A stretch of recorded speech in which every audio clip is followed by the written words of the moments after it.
नमस्कार दोस्तों, आप देख रहे हैं द हिंद 24 न्यूज। কারণ হচ্ছে Lakshmi Bhandar is a model. What Bengal thinks today, India thinks tomorrow.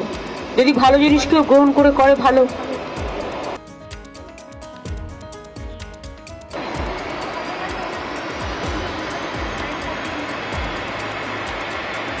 মানে সর্বদলীয় বৈঠক কোথায় হয়েছে? প্লিজ আপনি অন্য পার্টির সম্বন্ধে আমাকে জিজ্ঞেস করবেন না। অন্য কেউ, আপনি কোন পেপারের, কোন চ্যানেলে? হ্যাঁ, সেই জন্যই আপনার কোশ্চেনের ধরনটা এরকম। অন্য কেউ নিউট্রালি কোশ্চেন করলে আমি তার রিপ্লাই দেবো। দেখুন, বাংলাদেশটা একটা অন্য দেশ, ভারতবর্ষটা একটা অন্য দেশ। একটা দেশ আর একটা দেশের সম্বন্ধে যদি কিছু করে, সেটা সেই দেশকে করতে হয়। আমরা দুঃখিত, আমরা মর্মাহত।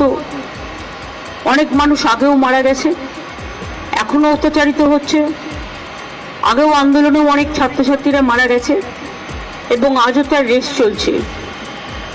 এবং আমরা তো কেউ ঘটনাটাকে সমর্থন করছি না। যে কোনো ঘটনায়, যে কোনো ধর্মের ওপরেই হোক না কেন, আমরা সেটাকে সমর্থন করি না। কিন্তু এক্ষেত্রে আমাদের ভূমিকা খুব লিমিটেড।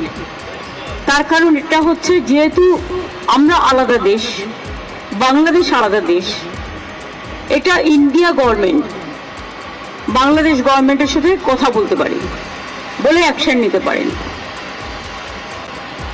আমরা এটুকু বলতে পারি যে আমরা এক্সটার্নাল অ্যাফেয়ার্স পলিসির ব্যাপারে তৃণমূল কংগ্রেসের স্ট্যান্ড হচ্ছে যে যখনই গভর্নমেন্টে থাকুক না কেন, আমরা গভর্নমেন্টের স্ট্যান্ডটাকে সাপোর্ট করি। কাজেই আমাদের বক্তব্য খুব পরিষ্কার।